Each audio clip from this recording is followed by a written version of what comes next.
Good morning, class. Uh, Now, our next topic is multiple inheritance. So, in continuation with the previous lecture, we have seen the single level inheritance and its program also. Now, we will just see the syntax of how the multiple inheritance is implemented in the programming language. So, in multiple inheritance, we have got multiple parents through which a child class inherits the properties. Like you can see here in the slide, we have got class A, class B and class C as parent classes, and class D is the child class which is inheriting the properties of all these three classes. Now,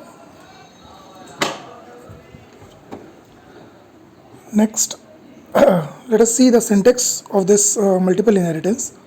So we have got three parent class A, class B and class C are defined like the normal classes.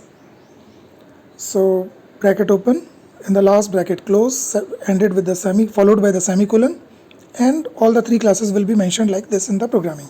Now class D is inheriting the properties of class A, B and C. So we have to write the syntax like this: class D colon, and then write all the classes which are to be inherited in this class. So we are inheriting three classes A, B and C. So first of all mention the access specifier, that is public, then space, then class A, then public, comma, public space class B, comma, public space class C. So I am inheriting all the parent classes in a public mode. You can say like publicly inherited. We are doing the publical inheritance of the classes in the class D. Then next we have written certain function inside the public section, and since we have inherited the class A, B and C publicly, so all the members of class A, B and C which were present in the public section of the parent classes will come into the public section of the derived class. It means, suppose I have got in class A, I have got one variable in private section, then one variable in protected section, and one function in public section. Again I will repeat, in class A, suppose I have got one variable in private section, one variable in protected section, and one function in public section. And same is the case with class B and C also. Now, when we do the public inheritance in class D, then no members which are private in class A, B and C will be inherited. It means that one variable of class A which is private, one variable of class B which is private, and one variable of class C which is private will not be inherited.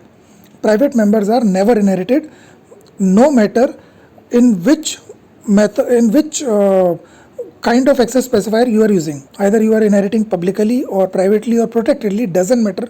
In the parent, if the member is private, then it will not be inherited in any cases. Right.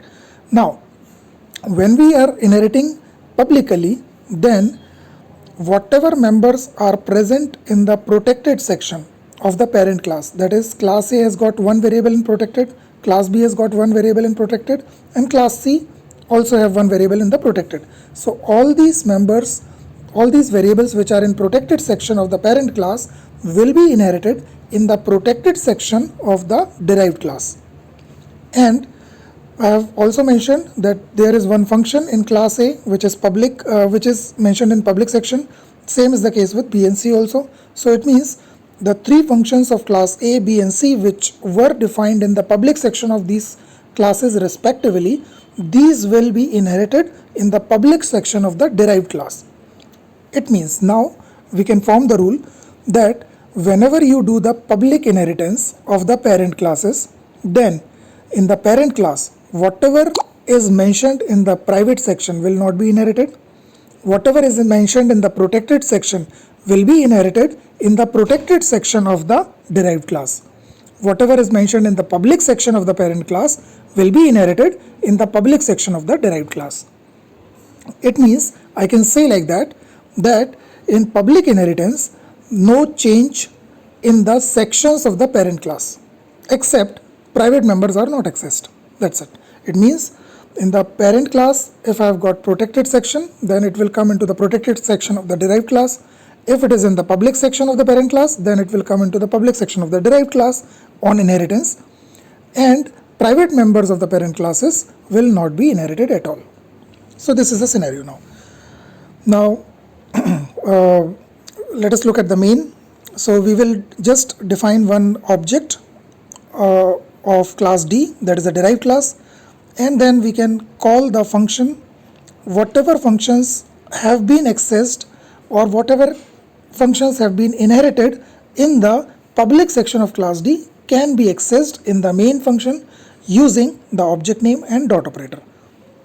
So as I have already mentioned that class A, class B and class C are having one functions in their public section, so they all will be inherited in the public section of class D. Therefore, with the help of obj1, which is a derived object of the object of derived class D, can access all these four functions. One is of class D, one is of class C, one is of class B, and one is of class A. It is like that. Next, come to the multi-level inheritance. In multi-level inheritance, we have got more than one parent being inherited in the child. So class A is the base class which is inherited in class B. So B is a derived class of class A. Now class C is inheriting class B. It means the properties of A which have already been inherited in B, now both the properties of A and B will be inherited in class C also. So let us take the example of multi-level inheritance. Programmatically, I have mentioned class A, which is the parent class. Now class B is inheriting A, so I will write class B colon public A. Then class C is inheriting class B, so we will write class C colon public B. This is a multi-level inheritance. After that, we will simply define the object of type of class C, which is the derived class, and then we can access all the functions which are inherited by A and B in the public section of class C. It simply means that in the main we can access only those functions and variables which are present in the public section of class C using the object of class C. Now hybrid inheritance, let us first look hierarchical inheritance. Hierarchical inheritance is like the hierarchy. If we take an example of a college, so in any engineering college, the topmost person will be the director. Then after that comes the HODs, after that comes the faculty members, after that comes the lab staffs, etc. So what we can look, if we look this scenario, so it is a kind of hierarchy. At the top level we have got only one person, and then as we are going downwards the number of persons are spreading. So it means the root has got only one node. If I now talk in terms of programming language or OOPS concept, then it means the top, this is a kind of tree. So in the hierarchical inheritance, the class A, which is the root, will be only one, that is one node will be there, and then as we go downwards it will be further bifurcated. So this is an example of hierarchical inheritance. Hybrid inheritance is consisting of all the previous four types of inheritance, that is single level, multi-level, multiple and hierarchical. So if we see this example, so if I consider only class A and class B, then it is an example of single level inheritance. If I consider class A, class B and class D, then it is an example of multi-level inheritance. If I consider class B, C and D, then it is an example of multiple inheritance. And if I consider class A, class B and class C, then it is a hierarchical inheritance. So you can see in the hybrid inheritance, we have got the mix of all the previous types of inheritance. Now let us look at the table, what I was talking about a little bit earlier. So if I am inheriting publicly, then you can see here that the public members of the base class are inherited in the public section of the derived class. The protected members are derived in the protected section of the derived class, and private members are not accessible or hidden. If I inherit using the protected, then all the members will become the protected members of the derived class. That is, the public and protected members of the base class will become the protected members of the derived class.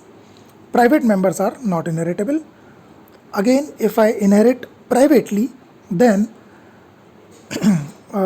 all the public and protected members will become the private members of the derived class, and private members are not accessible.